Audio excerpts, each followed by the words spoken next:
Love, exciting and new. Hello, Hannah Waddingham here. Have you seen the fabulous new Sun Princess? World-class entertainment, exceptional dining, and the greatest pizza ever. It's a love. Don't miss our Come Aboard sale with up to 40% off and free room upgrades. Visit princess.com or call your travel advisor to book. Princess Cruises. Terms and restrictions apply. Offer ends 2/28/25. Ships of Bermudan and British Registry. Business taxes. We're stressing about all the time and all the money you spent on your taxes. This is my bill? Now Business Taxes is a TurboTax small business expert who does your taxes for you and offers year-round advice at no additional cost, so you can keep more money in your business. Now this is taxes. Intuit TurboTax. Get an expert now on turbotax.com/business. Only available with TurboTax Live Full Service. A strong host game needs a strong wing game. Add Popeye's wings to your game day spread, and the crew won't just be cheering, they'll be salivating. With 8 bold, crispy Louisiana flavors to satisfy everyone's taste buds, our wing game is strong enough to always get you the W. At $5.99 for a 6-piece, order bone-in or boneless for your next watch party. Someone just wrapped up the title of Most Valuable Host. Love that chicken from Popeyes. At participating U.S. restaurants, price may vary, tax extra. I just think if you should just keep pushing yourself, you should just keep doing the uncomfortable, because I mean it sounds very much like a boxing wall meme, doesn't it? But your comfort zone.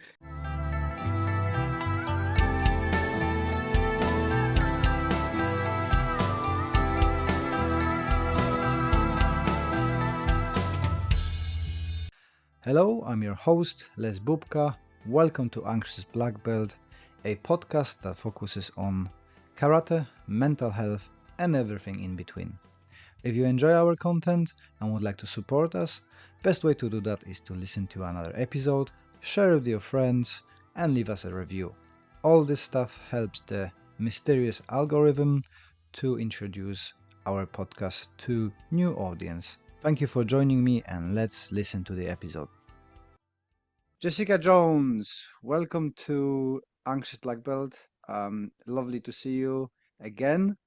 I know you're suffering a little bit of a cold, so me as well. I'm just recovering from our latest adventure, which was in Wales under cold water. How are you? I think I've only just thawed out, to be honest with you. I mean, it was a fantastic time. Well, we had a good day, didn't we? Yes. But God, it was cold. Oh my God. But yeah, I think I've probably got a cold from that. My own silly fault. Let's start in this way. What makes you go for those challenges? I just think if you should just keep pushing yourself, you should just keep doing the uncomfortable, because I mean it sounds very much like a boxing wall meme, doesn't it? But your comfort zone, adventure and growth starts at the edge of your comfort zone. And I just think it would be just so easy to say, oh, I'm staying in bed, I'm going to stay warm, I'm not going to do that today, because it's effort, and then it is effort, it's hard work, and you've got to really commit to that thing. And I just think you need it as a person. I do. I just think you need to just do that thing as a person. And I just think if you can, you should. And I can, so I do. That's a very good mindset. Yeah, I think I'm pretty much the same opinion that, to build that resilience and outgoing, you have to go and do stuff that you wouldn't do usually. Yeah. Which leads us that not many women in martial arts and being a Krav No. Maga instructors. How did you get Yes. into the martial arts? So I got into it at 43, which is a very late age, I suppose, for male or female to get into anything like that. It was Krav Maga that I started training in, and that's what I teach now. But I was 43, and the nearest I'd been to a dojo or any kind of training environment was taking my boys to karate twice a week. But back in 2016, I was put in a position where I was faced with potential danger, shall we say, and it scared me a little bit, if I'm honest. It was this person who had been, horrendously abusive and violent towards somebody I knew, And then that person got a bit closer to me and I was like, yeah, I don't like this. I don't like this. So I decided I needed to do something about that. So I did, and I just happened to see a sign in the local gym. And it's just, fear no man and, learn self-protection and learn how to protect yourself and, get body confident. And I was like, well, that sounds a little bit like what I need right now. So I went along to my first Krav Maga lesson and yeah, that was nearly 9 years ago. Mm. And I've And not looked back. how did the we all see the pictures, the posters, promising stuff. How is the expectation versus reality? Because I think for me, Mm. it's very different to what I was sold on and what I've got in the end. Well, first of all, when I walked in, have you ever seen that film Legally Blonde? Yeah. With Reese Witherspoon in, and she rocks up at her first day at Harvard, and she's all pink and girly, and she's got a pink sparkly bag. And that was me. That was me. That is how I turned up at my first Krav Maga lesson, and I literally walks in the door, and I was there. I had my shades on, and my latte from Starbucks, and my pink sparkly bag over my shoulder. And I'd opened the door to this class literally just to see this sort of woman being flung across the room. And I was like, oh, okay, that's not really what it said on the poster. And this big silverback guy, come up to me and yeah, I went, oh, hello. Yes, hello. I've come for Krav Maga. I've come for a lesson. He was like, and he just looked me up and down. He just went, put your coffee down, put those mitts on. That's who you're sparring with, and pointed to this person. I was like, yeah, no. I'm just coming to look, just to see if it's a good kind of fit. And he just went, well, put your coffee down, put those mitts on, that's who you're sparring with. And that's how, yeah, that was it. That was and I was terrified in my first lesson. I'm thinking, what in God's green earth am I doing here? And that was 9 years ago, and it gets under your skin. And I don't know if you found this with obviously what you do and your passion for it. If you love it, you love it. And I just found it in the beginning, I found it very empowering. I thought, oh my God, I can make my body do this. And my God, I didn't know I could do that. And then obviously it evolved and evolved and evolved. And yeah, it just grew and grew and grew. My passion for it, you know, and then I realized that I was in a position where I could um teach people and help people and actually show them what I'd learned. And that's how it all started. I think you've been in very how to say it. I start again. Have you seen that video of the poor girl a petite girl who says that she done Krav Maga for 10 weeks and she can take down the people, the man, Yeah. Mm, and that didn't end up very well for her, and she jumped on the guy's back and he just put her down. So I've yeah. seeing what you've been doing because we've been on a few seminars. I think you've been very fortunate to find a gym that actually teaches the real stuff. That doesn't sound very good, but it doesn't missell people. What was their instructions to you when you came in? Have they been saying, "Oh, you're gonna be able to defend yourself in 5 weeks' time" and stuff like that? Yeah. Because we see Yeah. that in karate as well. People putting everything. You're gonna be master in 5 weeks. We've got the cheat sheet and whatever you want. Was that Yeah. the kind of feel you had, or was the instructor very honest and said, listen, it's gonna No, take no, not at all. He wasn't honest at all. He very much was. It was sort of like. I mean, this guy was a big guy, right? He was like a big silverback gorilla, and he'd been do. I think kickboxing was his sort of bedrock of experience, and he'd gone on from there. And it was very much like, well, you're doing it wrong, because we were like, well, this isn't working. What do you mean it's not working? You're doing it wrong. I'm like, well, I'm not. I'm doing exactly as you've shown me, but there's now resistance, and there's now, fatigue, and there's now all the things that. No, you're doing it wrong. So for the first chunk of my training, for the first sort of no, not 5 years, but for the first 2 or 3 years, I'd be like, oh God, I'm really crap at this. Like, you Mm, know, like kicks, for example. His bedrock was kickboxing. So he was like, right, so this week we're going to be doing spinning tornado half crescent back kicks. Let's see if that's even a thing. I probably just made all that up. I just got like a load of words and put it together. And I was like, okay, no, no, no, we're not. No, because that I cannot do that. And how is that helpful? Because you take your foot off the ground, he's going to just take, I'm on my ass. We must be doing it wrong then. Mm. So that was the beginnings of my lessons. And of course, I spent a good couple of years at the beginning of this thinking, I'm rubbish at kicks. Mhm. Then obviously we stepped out of that and got into a much open, more realistic Mhm. environment. And myself, my friend Claire, we met people from all walks of life, all corners, and we thought that the Krav Maga world begun and ended with this one person. Yeah. What we didn't realize was there was a whole other world of stuff that needed learning. And as we've gone on over time, we've always sort of said, I've always advocated, I will not teach you that you will get the better of any man, right? I will not tell you that you are stronger than any man and you can beat any man. And just no, because it's irresponsible of me as an instructor and it's dangerous. I mean, I'm going out, I'm telling these women, giving them a false sense of security, and I always maintain, you know, I would never go toe to toe with a guy. And it's funny because I was talking to, and that's not me being down on women or down on women's ability or potential or strength or, you know, or anything. It's just realistic. Body mass index, muscle tissue, the way we're built, hormone levels, they all, men are generally stronger than women. You're going to get the odd exception, obviously. Sure.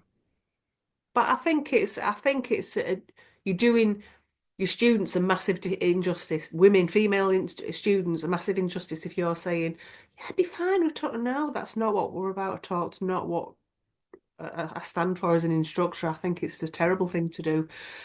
And in fact, when I've been teaching in the past, I've had people that, for example, how you get up safely off the floor without getting your head caved in. And this one woman I was teaching was I can't do it, Jess. And she really couldn't because she had some sort of like hip dysplasia and her legs were sort of a little bit buckled and she physically found it difficult. I said, right, so you're down on the floor, you can't get up, time is not of the essence, you're in a position, what have you got? And I got down on the floor with her and I said, right, what have we got from this level? What can we do here? Let's not think about what we wished we had and what we haven't Mhm. got, so now we're feeling shit about it. Let's get on the ground. Let's look at things from our level. What can we do to this person who's now stood up above us and has got the upper hand? And we got creative, and that's what you have to do. Yeah, right. What have I got? What have I got? What do I wish I had? What do I actually Mhm. have? Okay, let's go with what they actually have and let's make that work.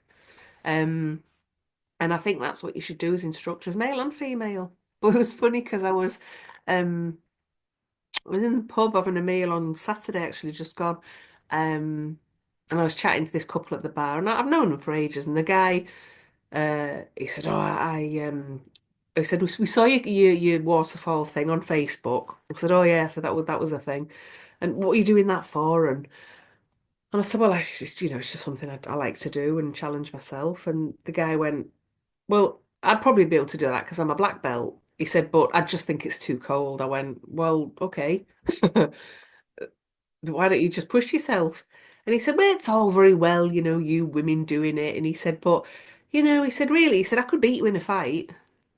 I went, why would you want to? I thought, I don't want to. Number one, I don't want to fight you because if we're fighting, something's gone very wrong. But number two, why are you proud of the fact that you could beat me as a woman? Of course you could. You're stronger than me. I'm not going to challenge you on that. Why do you want to? What's the matter with you? Yeah, there's a lot of ego. I don't know. It's just like a, I don't know, animalistic proof that I'm better. I've got that is because I'm a small guy. People saying to me like that, oh, as well, oh, I could beat you. Well, maybe, maybe not. We'll see, right? In our gym in BJJ, I'm constantly being mullered by the bigger guys because when there's like 30 kilo difference, there's not much I can do on the floor, just a Yeah, tap. But that's a stupid mentality saying, oh it yeah, I is. could beat you up, right? And Exactly. It's like there's got to be something fundamentally wrong in that person to number one want to, and number Mm, two be glad about it. yeah. You know But that then you that's just that's need, a whole other story. but then, you splash them with cold water and they run away, right? Because then it's too Exactly. cold. That was it. Yeah. Yeah, I was like, oh, You, so you don't want to stick your head under, a you're 20 such foot a, wall. yeah. You're such a tough guy, but you're afraid of water, right? Yeah, you don't want to make the effort. Yeah. It was just a silly thing to say. And the thing is, as a woman in this environment that I've chosen to reside in, this world I've chosen to live in, which I love, by the way, it's I come across it a lot. Mm, A lot, and a lot of my female comrades do as well. It's like, well, you couldn't get the best of me. And I find it with male students, people who come to classes and seminars. Yeah, but anything you're teaching me, I wouldn't use that. That's not going to help me. And I always say, okay, do you have a wife, a mum, a sister, a daughter, you know, a best friend who's female? Don't use it for yourself. Take what I'm teaching you and take it and give it to them as a gift. Give it to them. mhm. Impart this knowledge to them. Just use yourself as a conduit. You're not going to use it yourself. You've already established that. That's fine. But take what I'm giving you and go and give it to another woman who you care about, who you want to see safe and get home to you. Oh, yeah. Mm. And I- when you I'm switch the narrative, it's different. yeah, I'm guessing you're getting a lot of that stuff from men because you are in a kind of very manly advertised martial art or combative. I see that in karate with the female instructors, they have to do a lot of proving themselves when the Yeah. male students come in. Yeah. I can only imagine that it's very multiplied in your space. Yeah, it is. It's because of the nature of what Krav Maga is. I mean, with the likes of other martial arts, because I mean, Krav Maga is not classed as a martial art, is it? Because there's no honor in it. There's Yeah. no, there's no rule book. There's no honor. There's no bowing or gis or points to be had. It is just literally you do what you got to do to get yourself home. But people just take that to the next level, and I think those people spoil it for people like myself and other good instructors who want to, teach good stuff, but.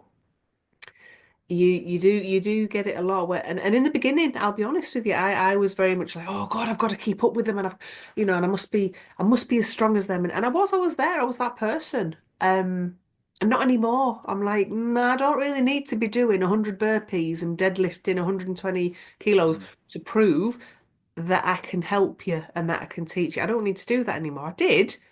Um, don't get me wrong, I love hanging out with all my male training comrades. I love it. I really do. We have such a laugh. I learn so much from them, but I don't take any of their nonsense. I'm like, well, I'm not going to do that, I, because no, don't need I it. I I think your personality is suited for a coping with that because you're very outgoing. You don't get this shit. You don't allow the shit. It's like we've been Yeah, in a pub, right? With Terry, you, myself, your partner, and yeah, you're just outgoing and you kind of um I would say that you fit well with the man. You've got like a kind of that's gonna sound wrong, mannish archetype that you just don't allow to I know what you be mean. dominated, right? But I can see how the No, more kind of shy girl would crumble under that pressure, right? Because it's kind of I assume jokes between men are very different than when the woman comes in. It's like, for example, we went for our BJJ Christmas meal, and it was just a lot of guys, right?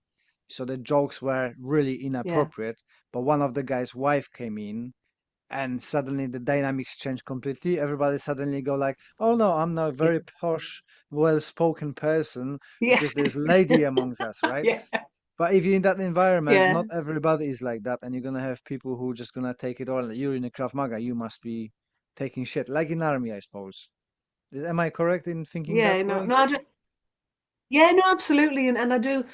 I mean, I am the butt of many jokes. Can I handle it? Absolutely. Do I get offended by it? Not at all.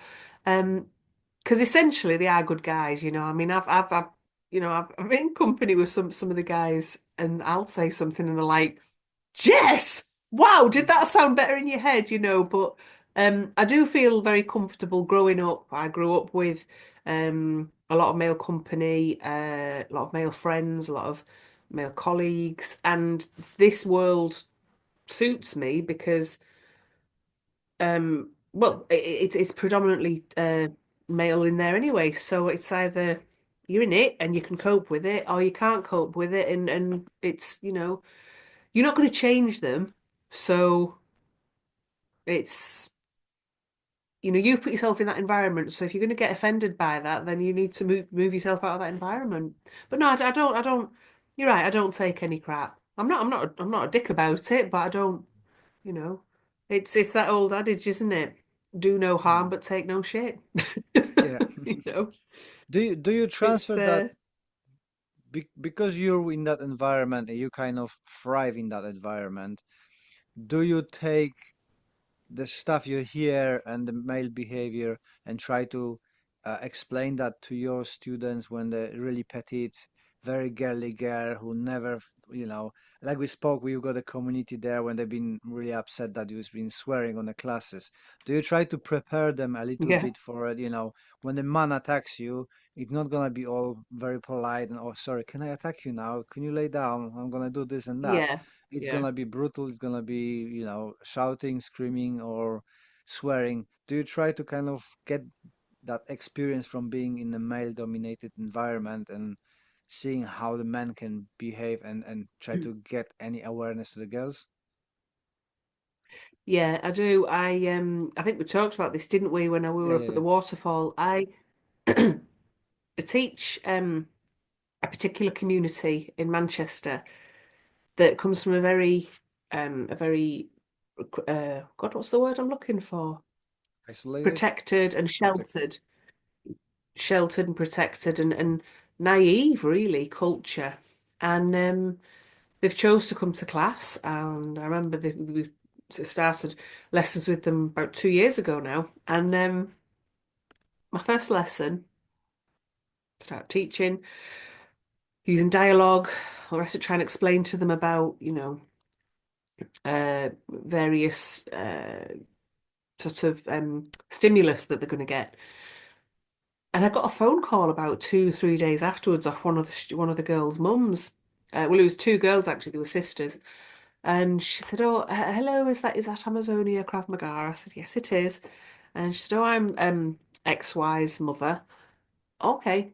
And she just, I believe, I said, "Is everything all right? Are they okay?" And she's like, "Yeah, yeah, they're fine." She said, "But I believe that you used some rather foul language in class the other day." I said, "Probably, yeah.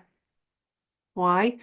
And she said, "Well, we don't encourage that kind of language, and it's not something that we use. So I will thank you not to use that again."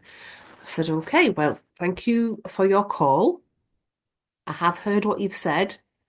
However, it's not changing anytime soon. So there we are."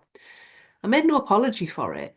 And she said, "Oh, right. And can I ask why?" I said, "Yeah, absolutely. I said, "Do you know anything about Krav Maga?" And she went, "Well, I know a little." I said, "Okay." I said, "And do you have any understanding of how violence works?" And she said, "Well, no. I mean, I've never been." I said, "Okay. Well, violence isn't silent. Okay, violence, in its true raw sense of the word." I said, "It's going to be. It's not polite.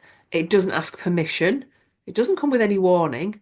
Um, if you don't know what you're looking for, and it's horrible." I said, and that is going to be the first line of abuse and attack that your daughter will experience. It's like you said, it's not going to be silence, and it's not going to be like, "Oh, excuse me, would you mind?" And I said it's going to be vicious and venomous, and if your girls aren't inoculated to that, or at least desensitized a little bit to what is going to come out of a person's mouth, which precedes what's going to potentially happen to them, then they're going to go into this freeze state and they're not going to know what to do. And it's going to be that freeze state that they're going to, those horrible words that they've never heard before. And it's going to put them into total shock state. That's not going to help their their attack or their defense or their escape or anything. So it needs to happen. I will continue to do what I'm doing, um, and that may offend some of your daughters, but there we are. And she said, "Oh, right, uh, okay." And she got off the phone. I thought, "Ugh, was that the right thing to say?" you know. Well, I said to her, I said, at the end of the day, an attacker or a predator or anybody who is going to come and grab your daughter or whatever isn't going to say, excuse me, would you be a love and actually come this way and step into this transit van while I transport you to a secondary location and do all sorts of unspeakable things to you? There's a good girl. No, it's just not going to happen. So I explained all that to her. And like I said, I come off the phone, I'm thinking, oh, God. Oh, well, fuck that up. Anyway, because I do swear a lot. I do, it's there we are. Um, and you know what? Her daughters came every single week, religiously, every single week for the last 2 years. And they are two of Amazonia's best students. Honestly, they're brilliant. And now, when I drop the F bomb or the B bomb or the, whatever bomb, they're like that, you know, get on with it, you know. So yeah, I do think that needs to be a part of the verbal aspect of Krav Maga and self-protection needs to be very, very important, and that's something that is overlooked massively, massively. So Um, yeah. I was reading that your all experiences took you into Israel as well to train with the instructors there. Mm. What was there any difference in kind of training methodology or how it went and share your experience? It was hot. It was training in different environments. It was very hot. Um, yeah. So traveled there in May 2022, Mhm. and it was for a 7-day Krav Maga training camp with went into the Wingate Institution, which is where the IDF train. Mhm. We did a lot of outdoor training, which in the sea on the sand. That was interesting because you've not got sure footing. You try Mhm. and think, okay, so you think you're good at this guard or at this stance or this particular strike. Okay, let's do it on sand. Let's do it in the water. The game changer. Mhm. Trained in the woods. We did a lot of groundwork. There's a specific section in the Wingate Institute, which is it's this huge training facility, and we did a big chunk of groundwork in there. That was really interesting. And you're training with big guys. They drafted in some people to aid and assist, shall we say. Mhm. And you're getting real sensory feedback of like, actually, it's all very well training with your pal, but it's totally different when you've got some big gnarly Israeli dude and they've got hold of you and they're ragging you about and you're like, "Huh." All kind of goes out the window then, doesn't it? But no, it was a brilliant experience. I think uh, if you can, you should. I know things at the moment are quite difficult, with the logistics of getting over there. I mean, this was like nearly 5 years ago, 3 years ago. Things have changed a lot. But no, I made some good friends there, some good connections, and yeah, it was a really good experience actually. I don't think I need to do it again. Um, it was up there with the waterfall thing, the Mhm. waterfall mentality. Like, look, yeah, this is going to be hard, and yeah, the way. I mean, we went to the Judean desert, and it was like 42 degrees. Do you know what I Wow. mean? And it was like, oh my God, they want us to now run across sand and wrestle each other, and it's really hot, and the sand was really painful. But you did it because you just think, well, I'm in it. What am I going to do? Sit on the sidelines and go, I don't want to do that. I might break a nail. Just get in there. I'm always of the mind of, nothing can't be fixed with, a hot shower and a good night's sleep. Mm. So just put yourself through some pretty awful stuff. Come out the other side. Yeah. Speaking of mind, could you say what the impact for your mental health or mental state the Krav Maga had? Was it a positive, was it a negative, or is it a mixture? For my personal mental state, Yeah. yeah, I found it very empowering. And the more I learned and the more I, because Amazonia doesn't teach self-defense, it teaches self-protection. There's a massive difference between the two. And as I've gone on and I've understood more about what I do and how it impacts other people, I feel I get a huge sense of achievement knowing that I'm helping somebody, Hmm. even if you can just impart a little bit of knowledge. But I find it's helped me get some focus and have some purpose as well. Have some purpose. Like if I can help just one person get home safe or not be Hmm. afraid or walk with their head up or don't take any shit, then that's got to be a good thing, right? That's got to be a good thing, you know. And again, I think if you can help, you should. And I can help, so I do. It doesn't get any more scientific than that for me. There's no politics or agenda or, you know, kudos or any kind of like status. I think I have this bucket of information which I can give to somebody else, anybody else, if they want it. Hmm. That's got to be a good thing, hasn't it? Yeah, for sure. For sharing So, stuff, it always helps. I've seen on your website, you've got a maybe on your website, no, maybe not on your website, but on your community group yeah, research the thingy. Facebook page. Yeah, I'm actually getting a website built this year, so that'd be good. Mm. But are you a member of like a research study group or something like that?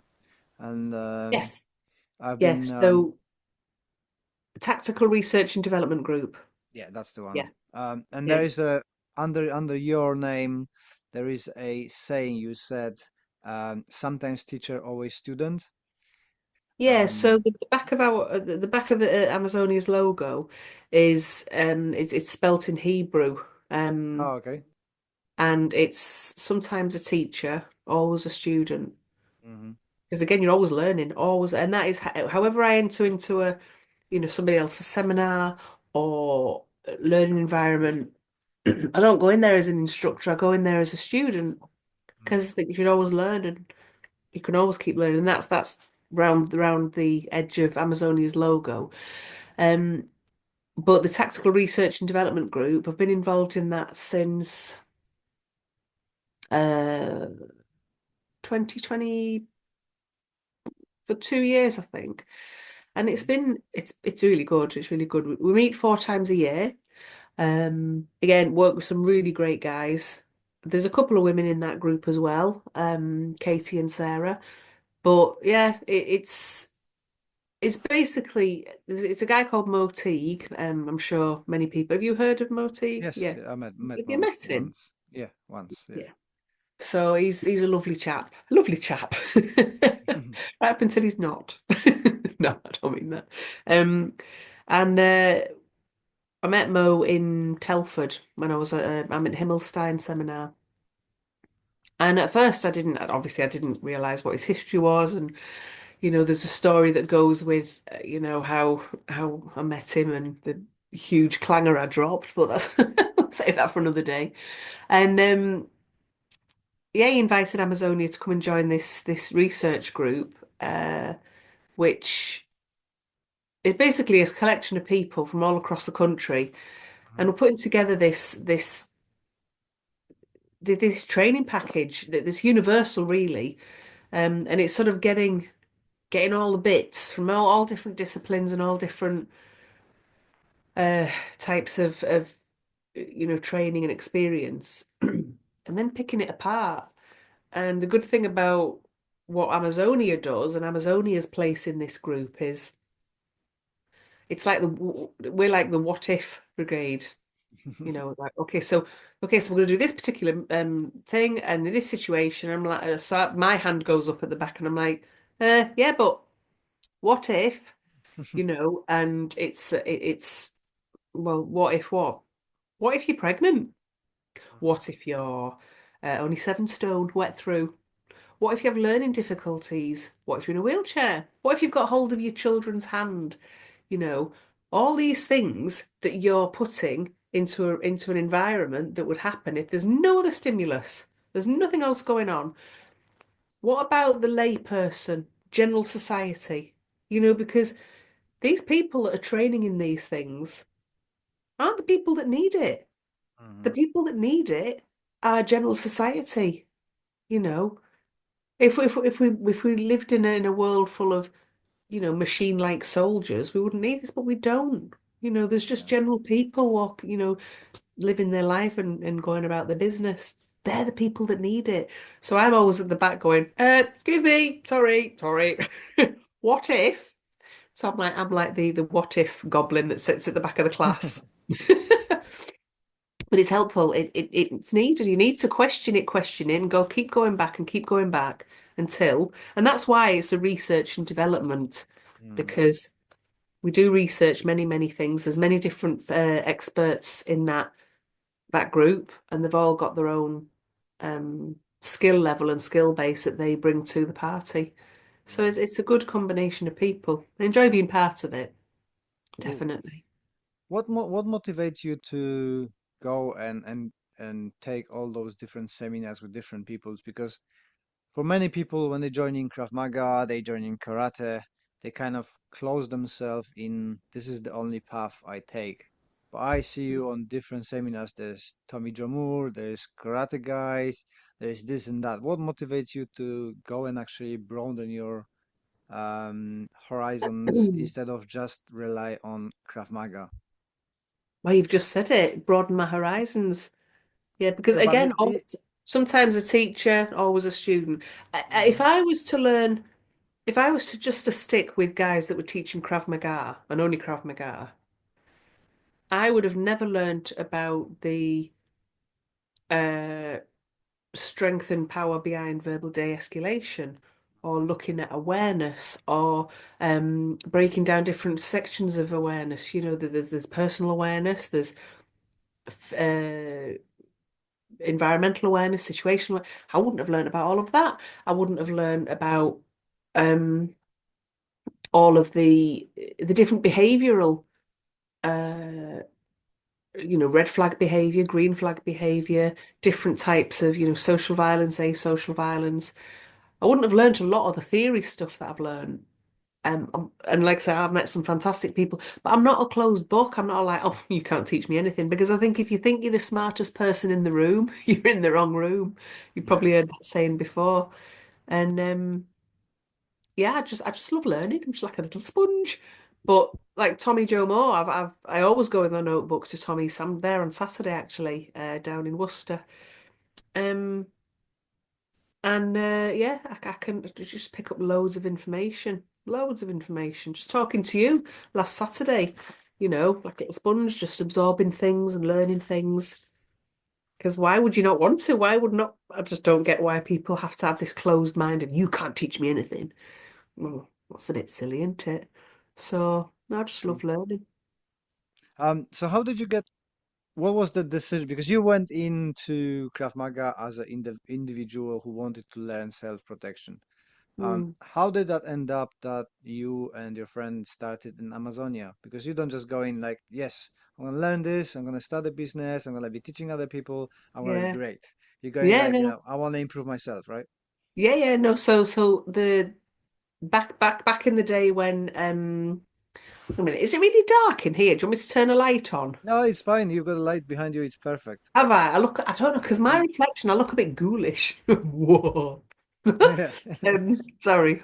Jessica Jane's the witch. I know, yeah. I need to put my hood up, don't I? Do the whole like, Batman. Right, stop messing about, Jessica. So I met Claire back that she was the first person Mm. that I met on this day that I walked in and with my latte and my twinkly bag, and gone fantastically. Great friendship was formed, and it came to lockdown. So we trained for 4 years, just with this person who we started training with. Um, but then lockdown happened 2020, and we decided actually and the guy that was teaching has just disappeared. He didn't do any sort of online stuff, didn't sort of offer any student support like a lot of people did, online stuff. So we were in our own little bubble and we were training outdoors in the rain, in the mud, in the snow, just, in local parks. And I was also training with a friend of mine, who's an ex-Royal Marine. And we were meeting up all this time doing this training. And he said to me this one day, he said, what's this all for, Jess? What are you hoping to achieve with this? I said, oh, no, I just love training. I just love learning, love doing it. And he said, well, what have you ever considered teaching? And I was like, don't be ridiculous. Because I always thought, still to some degree as well, I always think myself as like the new kid. Do you know what I mean? Like like, I don't know. Like I'm just fresh to this. Anyway, he said, no, Jesse said, I really do think, so give me some thought. And I ran it past Claire and I said, do you fancy doing this? Like, there's an instructor course with this federation, um, who who was running this instructor course down in Northampton. So yeah, okay, let's give it a go. Why not? We've not got anything to lose. Even if it comes to the end of the course and it's like, sorry, girls, you've not managed it. We've tried. Anyway, we did it, and that's where I met Tommy actually. And yeah, so we got our instructor thing, and I sort of said when we came home, I said, we're not just going to sit on this now. This is important. We should do something with this. Uh, so we sat and thought about, could we teach classes? Could we do this? Could we do that? Yeah, we absolutely can. So we did. And that's how Amazonia was born. So we came up with the name Amazonia because I don't know, there was so many we sort of like looked at a few similar training places and it was all very Spartan, Viking, warrior, and big skulls and dragons. And it's like, oh, that doesn't really, it's a bit silly because we're two women doing this, so let's just embrace that. So, we toyed with like the Amazonian women, and then it came up with Amazonia. My brother designed the logo for Amazonia, and yeah, just did some advertising locally in the local community and started doing classes, and that's how it began. And we've just, put ourselves out there the last 3 years, learning and doing, and yeah, going from strength to strength. So this year, I'm looking to push Amazonia in the direction of actually doing collaborations with people like Tommy Joe Moore and like Mary Stevens, and anybody else that wants to collaborate with Amazonia. Because I think there's a lot that can be learned when you join forces. Sure. You know, I think people need to start sharing a little bit more, and not sort of. But Amazonia doesn't belong to any federation. We're totally independent. Because I'm not a huge fan of these politics and all this nonsense and silliness that surrounds Krav Maga and different federations. And do you know what I mean? They bring so much Yeah. nonsense to the party. It's like, what are we doing here, guys? I Really, know. really take it down to the bare wood. Ask yourself, what are you doing this for? Are you doing it for yourself? Or are you doing it to help other people? I know what my MO is. I know where I'm coming from. And that's why I refuse to belong to any federation. Yeah, So, we've got the same problem with karate. It's riddled with politics and games and stuff, and yeah, it's just a real big shame. But I don't think so. It ever gonna be consolidated to one. It's just too many people looking for power, money, and influence, and yeah, just people like bossing people about. yeah. And the thing is, oh, don't get me wrong, I'm fairly bossy when I'm in a class. Oh, I can boss people about. Um, no, I just think those that are doing it, they're doing it they're coming at it from the wrong place. And I think they need to sit themselves down, have a little word with themselves, and ask themselves, why are they doing it anyway? What are they doing it for? Who are they doing it for?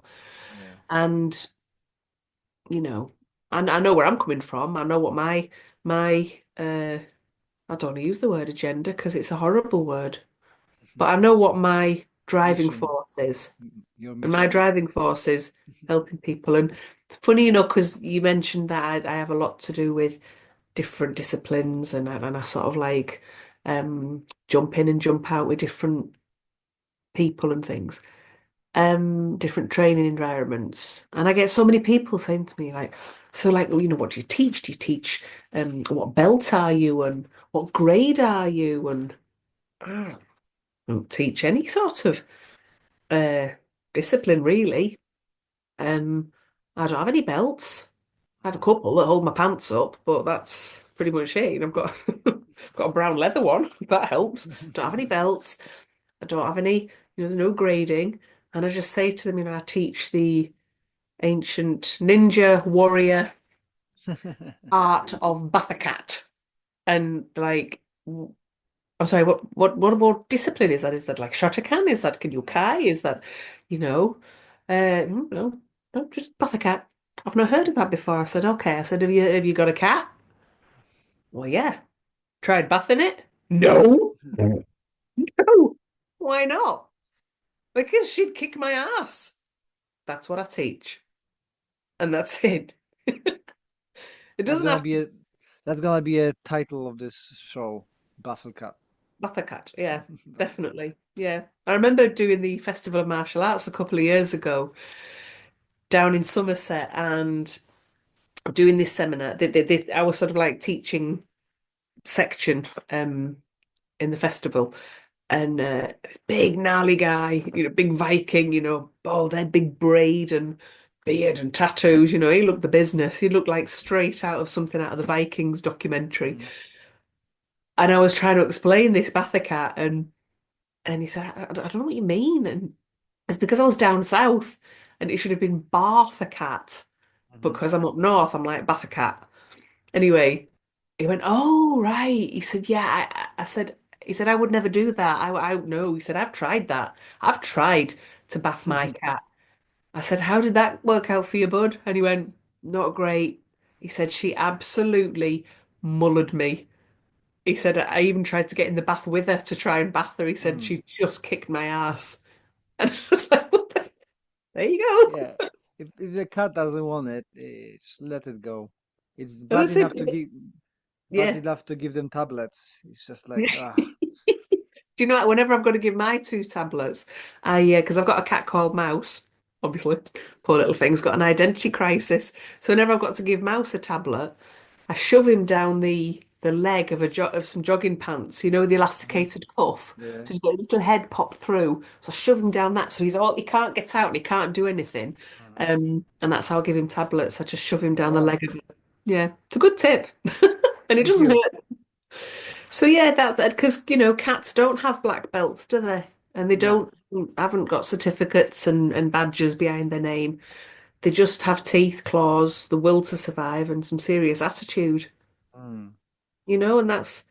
And that's empowering in itself. If I can teach people, not just women, not just men, if I can teach people to understand how effective their own bodies are, then that's a good thing, and explain that.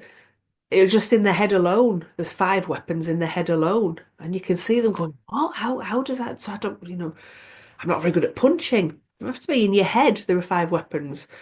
And there's uh your teeth, your head itself. I'm not a big fan of a headbutt, but if you have to, it's there. Your voice, your brain, because your brain is going to access everything else and go, okay, we need to do this, this, this, this, and this. And the one thing that everyone always gets stuck on is spit. And when we say like, "Oh, it's disgusting," I'm like, "It is absolutely." But if you fill somebody's face full of spit, they ain't Mm. gonna like that. Are they? They're gonna be like, "Oh God, that's five weapons just in your head alone." And when you break it down and make it more tangible and more achievable for the general layperson, that's when you start making a difference to people because you can see people going, "Oh yeah, Mhm. I could do that." And yeah, you just need to be able to tell, let people know how powerful they can be. What's your plans for the future?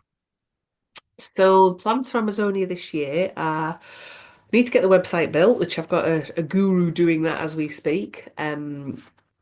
Excuse me. Doing quite well so far. I've not coughed or sneezed once yet. Mhm.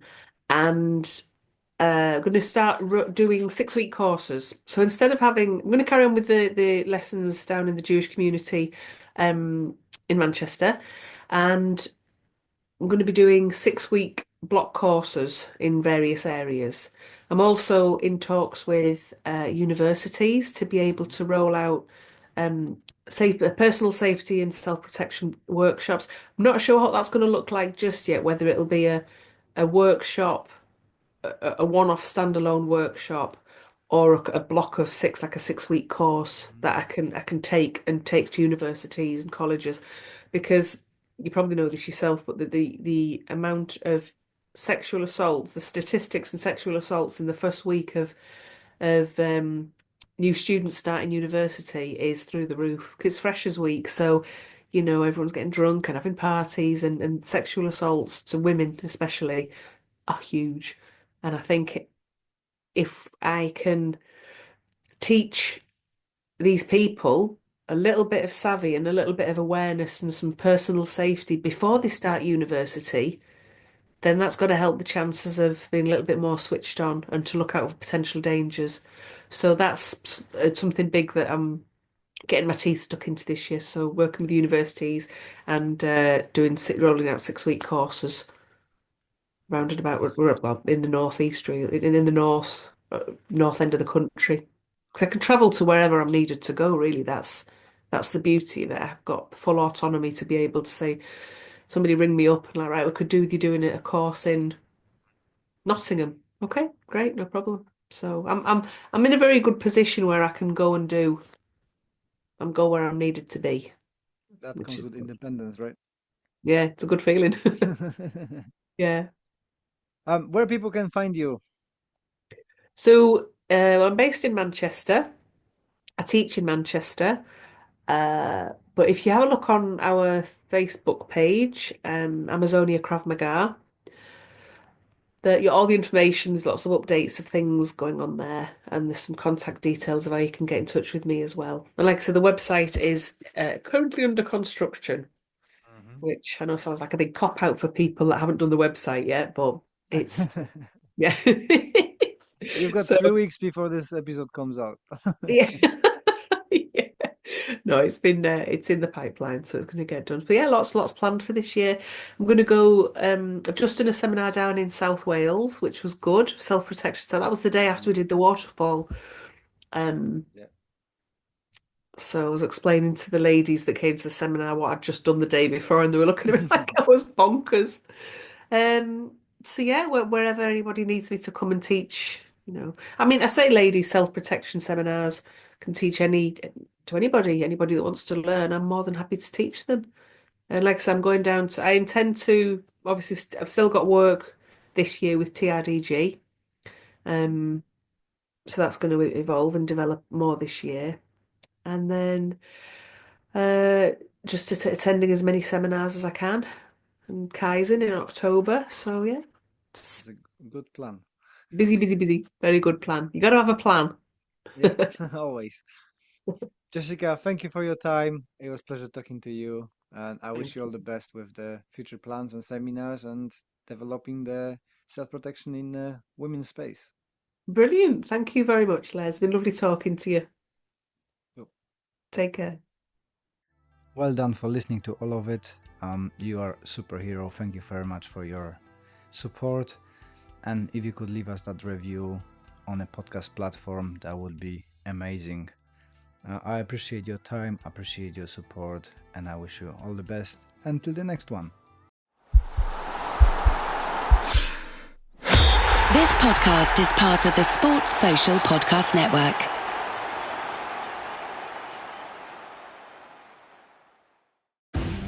At your job, do you ever have to deal with a nose roller? How about a snub pulley? Well, if you're installing a new conveyor belt system, dealing with the different components can sound like you're speaking a foreign language. Luckily, you've got a team ready to help. Grainger's technical product specialists are fluent in maintenance, repair, and operations. So whenever you want to talk shop, just reach out. Call, click Grainger.com, or just stop by. Grainger, for the ones who get it done.